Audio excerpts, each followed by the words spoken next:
모든 분들께 감사드립니다. 2018년 2월 28일 처음으로 38년 만에 5.18 진상규명 특별법이 임시국회 본회의를 했습니다. 이것이 5.18 특별법이 제정됨에 따라서 국가 차원에 있어서의 5.18 진실규명 조사위원회가 구성이 될 겁니다. 따르면은 9월부터 진상규명 작업에 임하게 될 것으로 이렇게 예상이 되고 있는데요. 5.18 진실규명 어떻게 될 것인가를 주제로 2018년 첫 번째 시민 집단회를 갖게 되었습니다.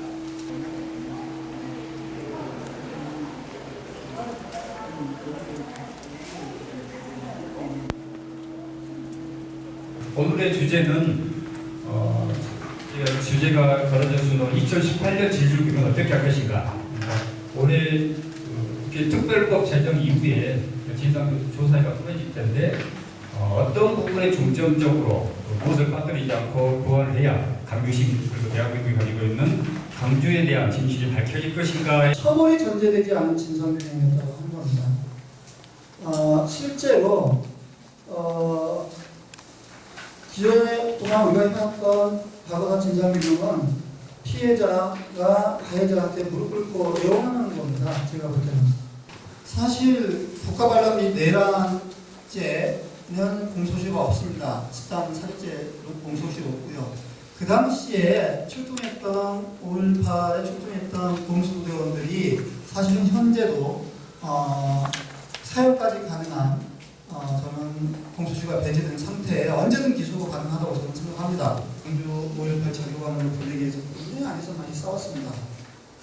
여기 5.18의 현지 광주를 보내려고 했던 이유는 이 자료를 가지고 제발 좀 더 진전된 저희들이 발견하지 못했던 것들을 현장에 계신 분들이 보면서 좀 진전시켜주기를 바랬는데 아쉽게도 별로 진전된 상황이 없어요. 10년 동안.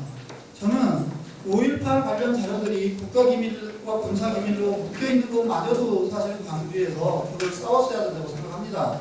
아니 30년, 40년 지나고 학살의 증거 부인이 어떻게 군사기밀로 있을 수 있느냐. 그래서 5.18 자료관과 5.18 관련 단체 운동하시는 분들이 그 자료를 여기서 그냥 다 공개했어야 된다고 생각합니다. 만약에 처벌받는다면 굉장히 영광이겠죠. 먼저 해야 할 건 저희들이 그때 권고했던 것들이 제대로 이루어졌나 이것부터 확인하는 작업이 돼야 될 겁니다. 5.18 관련한 그 전의 조사와 달리 어떤 것들이 좀 달라졌고 어떤 것들이 주목받아야 되는지 이것들을 좀 다시 한번 오늘 설명할 겁니다. 공무원들이라고 하는 조직들이 갖고 있는 한계 거기에서 정권이 바뀐다고 했을 때 조금이라도 그 대통령이나 또는 장관이나 실세들이 약간이라도 관심을 갖다가 다른 방향으로 기울였을 때 이들이 어떤 짓거리를 했나 이거를 생각하면 지금 저의 마지막 기회라고 저는 생각합니다. 광주에 들어왔던 주력 부대들이 거의 50년대생들입니다. 지금 60대에 다 계실 겁니다. 이들이 상사나 이런 사람들은 전부 베트남 갔다 왔던 사람들이고요. 그리고 11공수 같은 경우는 75년인가 만들어졌기 때문에 지금도 대부분이 살아계십니다. 저희들이 10년 전에도 그분들을 다 추적했었기 때문에 지금도 다 살아계십니다. 그래서 한편으로는 그런 현장에 출동했던 공수부대원들과 그때 그 주요 지체에 있는 사람들에 대한 조사뿐만 아니라 광주 현지에서는 그때 광주 항쟁했던 사람들 하나하나에 대해서 지금 이를테면 그 구속이라든가 이런 것도 하는데 도청합 집단 발표에 대해서 밝히기 위해서 맨 처음에 탔던 항쟁 즉 장갑차에 탔던 분들을 수소문했는데 아무도 그 차에 있는 분들을 발견하지 못했어요. 그래야 첫 발포가 이 기획된 건지도 확인할 수 있지 않겠습니까? 그 문제와 관련해서 조사를 하셨는가요? 돌아가자. 이 사회가 돌아가자. 언제 들어가요? 5인 사격. 상무동 그 송암동에서 죽은 장교가 찾아가는 그러면 그 명령을 받아가지고 무전병은 발견하셨습니까? 무전병 무전병도 죽었습니다. 소아모 입사니까 5인 사격 때 그 정교사에서 발사한 그 무한동총에서 맞아 죽었던 그 5인 사격 공교롭게도 현재 통신병과 참여한 데가 다 죽었습니다. 좋습니다. 그럼 그 통신 내용의 그 통신 그 자체를 조사해 가지고 그 명령을 냈던 사람을 잡을 수 없습니까? 확인할 수 없습니까? 그게 핵심이잖아요. 근데 그때 그런 자료들은 남아 있지 않았었어요. 우리가 이제 과거 청산에서 한 가지 원칙, 그거는 불처벌도 인권 침해라고 하는 거. 아르헨티나에서 군사정권에서 수많은 사람들이 죽어갔을 때 거기에 실제 참여했던 자들이 처벌받지 않고 거리를 한번 자체가 인권 침해자에게서는 두 번째 새로운 인권 침해다. 그래서 반드시 범죄를 저지른 자들에 대해서는 진실을 고백하지 않으면 처벌해야 된다고 하는 그런 관점이 서 있지 않으면 화해는 그 뒤에 할 일이다. 진실 고백도 안 됐는데 무슨 화해입니까? 그러니까 이번에 또 조사하지 않습니까? 이분은 화해는 그 뒤의 일이다. 먼저 가해자들이 다 고백한 뒤에 화해는 우리가 봐줄게. 얼마나 고백했는지를 보고 이런 자세로 좀 시작했으면 좋겠습니다. 5월 18일 날 이제 이거는 너무 잘 알려져 있고 그날의 상황들을 어르신들도 잘 아실 것 같고 계림도 오타리하고 광주고 사이에서 발포가 이루어졌어요. 당시에 교대부고 3학년이었던 김영찬이라는 분이 지금 어디 한전에 계시는 걸로 알고 있는데 했는데 이 사안 자체가 참 웃기게 되는 게 보안대에서는 505 보안부대에서는 수사를 하고 있었습니다. 누가 치료를 해줬었나? 이 시신을 가지고 이제 시민들이 요구한 것 중에 하나가 뭐냐면 정오에 철수를 해달라. 기타 등등. 이게 이제 5월 21일의 극남로 상황인데 그동안 이제 여러 자료들이 많이 나왔습니다. 저게 전남 부청 입지예요. 거기에 보면은 시민들은 분명히 들었다. 근데 당시 현장에 있던 공수대원들은 듣지 못했다라고 이야기를 합니다. 뭐라고 이야기를 하냐면 애국가는 울리지 않았다. 근데 여기에 보면 애국가 연주가 나와요. 발포를 하기 전에 이 사령관의 허락을 받아라, 참모총장의 허락을 받아라 라는 내용인데 5.18만 없어요. 대부분 부인하거나 치고 갑니다. 그 사진 속에 등장하는 부분, 그리고 실탄 분배하는 과정이라든지, 그리고 이제 그동안 논란이 되지 밝혀지진 않았었는데 조준석에 저격범들이 있었다. 21일 날 새벽에 시체 두구가 저기 남부원의 앞쪽에 나타납니다. 그것을 보는 학생이나 시민들이 굉장히 흥분하기 시작했습니다. 그래가지고 언제나 전일빌딩 앞에 제1은행 앞에 공수부대기 바리케이트를 치는데 21일 날 상황은 계속 공수부대기 시민들한테 밀립니다. 그래서 전남 도청 앞까지 밀렸는데 그때가 저는 전일빌딩에서 숨어서 사진을 찍다가 제가 위험하다 싶어가지고 어디라면 나는 제가 생각해도 지금 왜 내가 그 자리를 잡는가 모르겠습니다. 근데 제가 믿는 하느님이 너 그렇게 가거라 그렇게 해가지고 꼭 지시하는 것 같았어요. 근데 공수부대 사이를 제가 들어갔었습니다. 근데 공수부대 사이를 들어갔는데 그 당시에 차정한 대위라고 아주 잘생겼습니다. 그러니까 통신명이 발포명령 아직 안 들어있습니다. 그렇게 보고를 한 거예요. 그래가지고 좀 지난 다음에 한 10여 분 조금 지났을 겁니다. 그러니까 제가 생각할 때 1시간 조금 되기 전이에요. 통신명이 발포명령 떨어졌습니다 하는 순간에 차대기가 발포해가지고 막 집단 발포가 이루어졌거든요. 근데 가장 중요한 것은 지금까지 발포 명령자가 40년이 가까워 되도록까지 밝혀지지 않은 사실입니다. 그래서 제가 풍기 박사를 해가지고 저도 근데 카메라를 전부 옷 속에다 숨기고 근데 공수대들도 경황이 없었는지 제가 정보 형사로 봤는지 그때 청포를 입었기 때문에 근데 그 사이를 들어가서 발포 명령 소리를 분명히 제 귀로 들었었습니다. 그래가지고 발포가 떨어지자 도착 도청 안으로 피신했는데 서울서 온 기자들 5명이 또 일본서 AP통신에 온 이가미상이라고 그 6명이 도청 안에서 저를 만났어요. 그래서 도청 안에서 있다가 단장을 넘어서 도청 옆에 대도여관이라고 있었거든요. 글로 피신을 했습니다. 그래서 도청에 총소리가 나길래 중앙일보 이창선 기자하고 저하고 대로 빌딩 그 여관 옥상에 올라갔어요. 사망이나 행방불명이 돼가지고 만나지 못한 사람은 최초 발포자, 그리고 발포를 명령했다는 사람, 그리고 기타 등등, 또는 윤석열 기자가 썼던 내각의 군 화려한 휴가에 작자는 찾았는데 추적을 했는데 행불자예요. 그리고 광주에서 아주 중요한 지대장 소령이었는데 그 양반은 광주 출신인데 저희가 찾아가 봤었는데 그리고 보통은 이제 상부의 명령에 따랐는데 왜 내게 책임을 묻느냐, 아니면 기억하기 싫은 일이다. 저희가 그 현장을 볼 수가 없었어요. 그 다음 80위원회는 사실 그 부분은 저희가 생각을 못했어요. 왜냐하면 그 근거 자료라는 게 전혀 없었기 때문에. 그리고 전남 북경에서 최근에 이제 그걸 밝혀줬고, 이 사람들의 동적 일치는 기본적으로 없습니다. 실제로 부대에서 어떻게 되었었는가, 작전 지도를 한번 구성해보는 것도 시간대별로 배치된 부대가 어떠했는가, 그러한 행적들이라든가, 그 다음에 최근에 이제 국방부 특전위에서 80위원회, 5.11위원회 했는데 거기서는 거의 자료를 조작되었다, 많이 사라졌다, 물론 동의를 하겠지만은 그랬다라고 한다면 그것을 한 사람들은 또 무엇인가, 누구의 명령을 받아서 어떤 식으로 조작을 했었는가, 이 부분에 대한 제조가 있어야 될 것 같고. 제가 지금까지 이렇게 많은 수차례의 국가기관이랄지 국회랄지 그 조사가 이루어졌고 어쨌든 진상규명을 위한 노력이 이루어졌는데, 이제 많은 분들이 궁금해하세요. 도대체 무엇 때문에 또 진상규명을 해야 되느냐, 도대체 뭘 해야 되냐 이번에는. 그러니까 사실은 많은 일반적인 우리가 궁금증들은 그런 거죠. 그렇게 많이 했는데도 아직까지 밝혀지지 않은 것들은 무엇이고, 근데 우리가 사실은 명확하게 그 부분에 관해서 대답하기가 쉽지는 않습니다.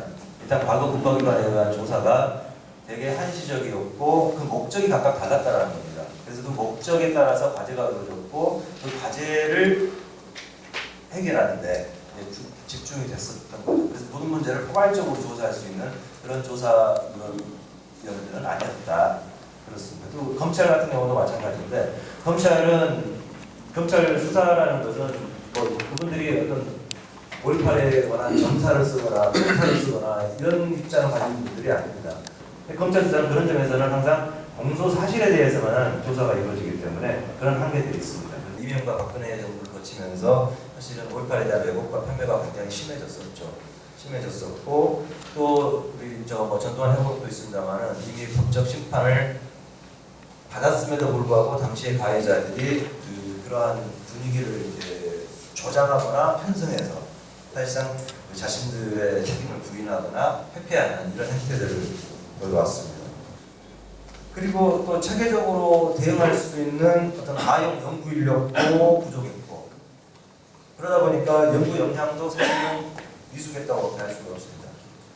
그런 역량들 부족하나마 그런 역량들을 모으고 조정할 수 있는 어떤 거버넌스가 있어야 되는데 이 거버넌스가 공조사에 없었다는 거예요. 광주 시민들도 피곤하죠. 언제까지 우리가 이 문제를 가지고 계속해서 이렇게 해결되지 않고 계속 가느냐. 민간 조사관들이 좀 많이 확충이 돼야 될 것 같습니다. 왜냐하면 조사관마다 관점과 다릅니다. 이게 다 관점도 좀 다를 수도 있고 관심이 다르고 또 뭐라 그럴까요? 각자 전문적인 역량들도 다릅니다. 그렇기 때문에 이 어떤 사람이 보내에 따라서 어떤 자료, 어떤 내용들이 나올 수가 있고 나오지 않을 수가 있습니다. 그렇기 때문에 모든 사람들이, 모든 민간조사관들이 그 자료의 전체에 대해서 리뷰를 할 수 있는 그런 것들이 있어요. 더군다나 이번 조사는 저희가 생각보다 전방적으로 이루어져야 되는 것 같거든요. 많은 주제들을 커버를 해야 되고, 그렇기 때문에 모든 페이지 문자 글자 하나마다 또는 글자 이면에 있고 지워져 있는 것까지도 아주 세심하게 모든 가능성을 염두에 두고 새롭게 나오는 어떤 사건들과 연결이 될 수 있는지 염두에 두고 봐야 되기 때문에 모든 사람들이 다 봐야 돼요. 폭력은 없었기 때문에 피해가 특정이 된 건 아니에요. 그래서 이것은 사실은 명확하게 그 광주를 하라는 식의 그런 명령서가 나오지 않는 이상은 그 의도에 대해서 얘기하기가 굉장히 힘든 과제들이죠. 5.18의 진상에 대해서 국가에 의한 유권적인 진술, 이루어졌다고 해서 이것으로 왜곡과 폄훼가 그칠 거라고는 기대하지 않는 것이 좋겠다는 겁니다. 왜냐하면, 그러니까 팩트의 문제는 아니라는 거예요. 그 부분은 왜곡과 폄훼라는 것은 팩트의 문제는 이게 떠난 문제고, 사실은 이 왜곡을 하고 폄훼를 하는 사람들은 사실은 자기들 보고 싶은 것만 보고 듣고 싶은 것만 듣기 때문에 이 부분들에 대해서는 우리가 아무리 진실은 이렇다라고 들이대서 해결되는 문제는 아니라는 겁니다. 그래서 피곤하지만 그것은 우리가 안고 살아갈 수밖에 없는 그런 과제다. 그런 생각을 듭니다. 국가기관에 의해서 진상은 이렇다고 얘기 나왔다고 해서 그런 문제가 아주 완전히 밀소되거나 이런 점 어렵지 않을까. 왜곡하고 폄훼하는 사람들이 타고난 이야기에서는 진상이 규명이 돼서 진상 속에서 서로 같이 겁을 만들어야 된다. 우리가 이제 서로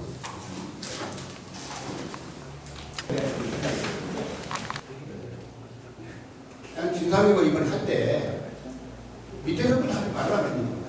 세 가지만 먼저 시작하다. 하나는 집단 반복을 했는데 누가 발본 명령을 했는가? 두 번째, 많은 사람이 죽어서 행방문이 됐는데 거기다 안매장을 했는가? 세 번째, 정말로 북한군이 내려와서 5.18을 일으켰는가? 이 세 가지를 하다 보면은 나머지는 뭔가 저기 또 밑에 나오듯이 그렇게 나와야 할 것이다. 5.18 기록관에서 이런 자료를 마련해 주시니 감사를 드립니다. 근데 제목을 보면 5.18 진실 규명 어떻게 할 것인가 말이 마치 진실들이 됐는데 발표를 해야 되냐 마느냐 이런 식으로 저는 굉장히 받아들입니다. 최초 수혜자로서 최후의 피해자이 됐었습니다. 그 이유는 박정희 씨가 살해된 뒤에 김일중 선생이 두 가지를 조직을 했었습니다. 민주제도문제연구소와 민주헌정동지회를 만들어가지고 전국적인 조직을 해나갔었습니다. 박정희 씨가 살해된 뒤에 그런 두 가지 조직을 하다가 광주 항쟁을 맞이했었습니다. 그래서 그때 당시 17일 군부로부터 홍정로사께 어떤 원질이 있어가지고 우리가 회합을 바로 했었습니다. 그 뒤에 18일 날 오전 1일 날 우리가 금남로에서 공수대와 경찰 기동대와 부딪히는 그 방송을 보고 그리고 21일 날 발포한 날 그때 당시 저는 저희 빌딩 앞에 있었습니다. 그때 당시 장갑차가 분수대로 진압하면서 돌면서 그때 당시 태극기를 들고 가는 청년이 바로 총을 맞고 쓰러졌습니다. 그 뒤에 발포를 계속 함으로써 금남로 일대 절벽에 쓰러져 있었습니다. 그때 당시 3시경에 쫓겨가지고 불로동탄을 거쳤습니다. 거기서 헬리콥터가 도청을 향해서 막 발사하기 시작했었습니다. 그 광경을 목도했었고 제가 말하고자 한 것은 뭐냐? 5.18 진실 규명과 어떻게 할 것인가?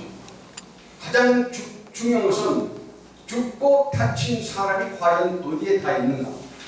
그때 80년도 5월에 죽었던 수치가 81년 광주시 통계에 나와 있습니다.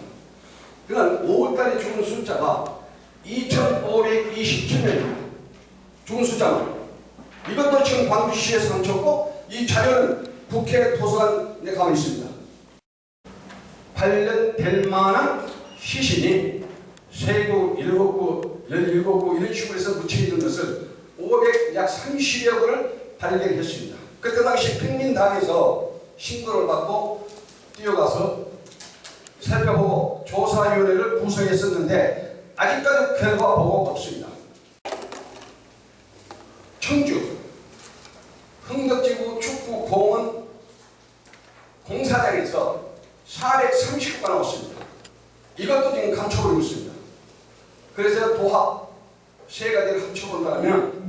3,567명이 이상이 죽은 겁니다. 그런데 이런 것을 밝히지 않고 무슨 진실 규명이 되는 거예요. 지금 안매장 때문에 지금 5.18 재단을 유치한 단체에서 그렇게 노력하고 있지만은 이미 다 파가버리고 없었지 않는가 그렇게 봐집니다. 그럼 진실 규명 과연 조사에서 뭐 했는가? 계속 감추자고 있었습니다. 바로 그 점 한 가지 하고 또 두 번째는 광주 항쟁의 본부의 도청을 왜 자꾸 훼손해가지고 오늘날 다시 복원을 요청을 하고 있는데 왜 안 하고 있는가? 2007년 10월 1일날 노무현 대통령께서 마지막 사인을 했습니다. 그래가지고 오늘날 저렇게 됐는데 도청 부신 사건에 대해서는 노무현 대통령과 그때 당시 문공부 장관 정동철 그리고 현장의 총책임자 이병훈 이 세 사람이 그 진실을 알 겁니다. 왜 도청을 깔아뭉갰는가? 이제 폴란드 아우슈비츠 수용소 같은 경우는 벽돌 하나도 손 안 댔습니다. 안경 조각, 몸신자 등등 다 배치해놨습니다. 왜 여기는 지워버렸는가? 왜 일부러 도청 안에 있는 총자국 다 지었는가? 그때 당시 26일 날 저녁에 내가 갔을 적에 도합 약 400여 명이 있었습니다. 근데 그 죽은 숫자가 어디 있느냐? 그래서 이런 문제가 밝혀지지 않는 한 진실 규명은 안 됩니다. 그 지금까지 진상규명에 무엇을 진상규명을 해야 된다라고 하는 것에 대해서 앞서 많은 분들이 얘기하셨어요. 최초 발표된 자를 발견해야 된다. 그리고 몇 명대에 희생이 되지 않아야 된다 이런 얘기가 있는데요. 2017년 올해 지금 활동하셨잖아요. 그러면 활동을 하시면서 과연 지금 현재 우리가 쭉 학계나 언론, 시민단체에서 논의되온 진상규명이 되지 않았다고 하는 부분에 5가지 얘기가 있잖아요. 그런 부분에 대해서 이제 여기 오늘 얘기 나오지 않는 이야기 중에 이제 미국의 그따 입장 무엇입니까? 이런 부분까지 포함해서 그러면 진상규명 활동을 이제 하셨는데 과연 앞으로 5.18 진상규명위원회를 꾸려서 더 활동을 한다고 하는데 이게 지금 학계나 언론이나 오늘 되어진 이야기 내용들을 진상 규명을 하실 수 있는 가능성이 있는 것인지 이 지금 5가지 주제에 대해서 저는 그게 좀 물어보고 싶습니다. 그 5.18 진상규명위원회를 꾸려서 과연 지금 진상규명이 되지 않았다라고 하는 지속적으로 주장하는 이야기가 있지 않습니까? 그걸 진상규명할 수 있는 것인지에 대한 전망 이것에 대해서 묻고 싶습니다. 50 구하부대의 그 보고서 보면 이름들이 다 적혀 있습니다. 누구 이름으로 보고되는지 그런 사람들 중에 몇 명 만나기로 했는데 이 최수업이라고 하는 주장과 강주일보 출신의 홍성률 대령이 실제로 어떤 일을 했는가를 밝히는 것도 사실은 소중한데 이들의 보고서는 분명히 지금도 남아있을 거라고 하는 확신이 있습니다. 녹화 사업 자료 다 없앴다고 했지만 실제로는 다 남아있었습니다. 저희들이 조사할 때 정말 다 불태워서 없앴다고 하는 자료 다 남아있었습니다. 장관이고 참모장이고 저희들한테 와서 전부 다 자료 줬다고 저희들 앞에서 그랬지만 그렇게 뒷구멍에서는 그런 짓거리 하고 있었단 말입니다. 믿을 수가 없어요. 어떤 경우 내 눈으로 확인하기 전까지. 저는 앞으로도 그런 자료들은 분명히 있다. 그 당시에 대통령한테 보고한 자료는 별도로 관리되고 있을 거다. 저는 그렇게 생각합니다. 가장 가슴 아팠던 건 2007년, 2006년 조사 때 가장 조사 협조를 받지 못했던 것이 강주 현지였습니다. 그 강주 현지에서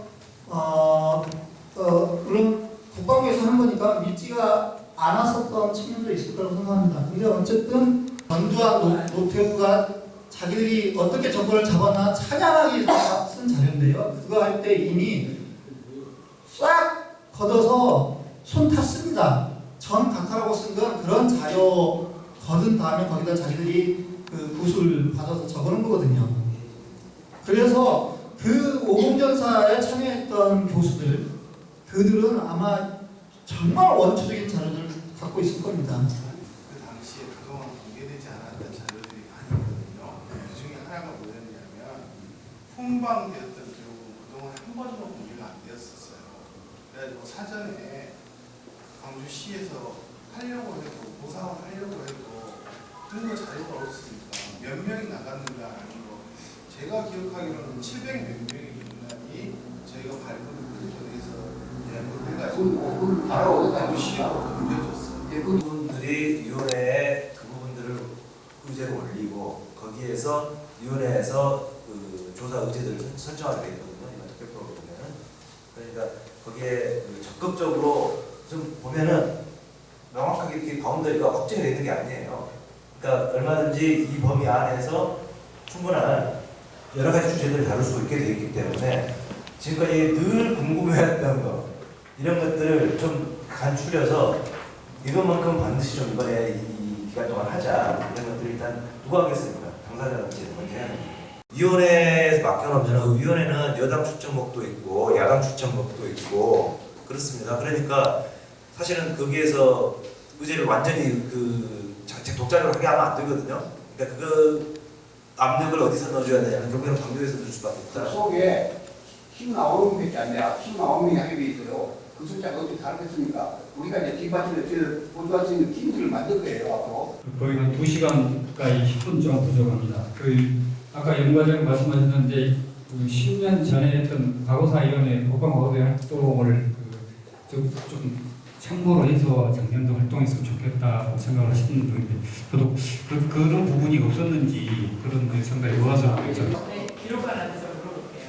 실제로 이 자리에 계신 회장님들 뜻에서 관계 당사자들이 뼈아프게 드려야 될 일이에요. 그냥 나온 얘기가 아니라고 보거든요. 그런 것에 대한 우리가 성찰을 하면서 과연 5.18 기록관이나 5.18 재단에서 지금 이제 뭐 사전 우리가 분석을 한다 해도 주체가 없잖아요. 누가 그 많은 그 자료를 분석할 수 있을까?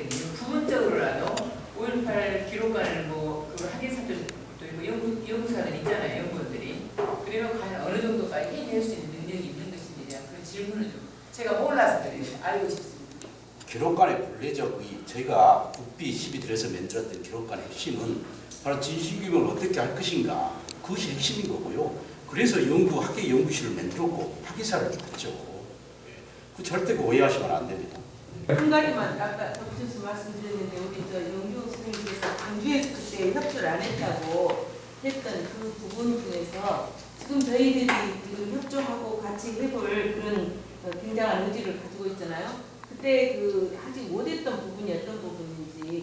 강조가 어쨌든 서로 각 기관들의 협치가 필요한 부분 아니겠습니까? 단체분께서 그런 과정에서의 필요한 부분들을 조사위원들도 같이 또 초청해서 하는 자리를 별도로 마련하면 어떨까? 제가 더 열심히 저희들도 기록관문서도 마땅해야 될 일들도 하겠습니다. 오늘 또 세 분 어려운 자리에 지금 세 분께 큰 박수 한번 주십시오. 이상으로 제 2차 시민 입장을 마치겠습니다. 감사합니다.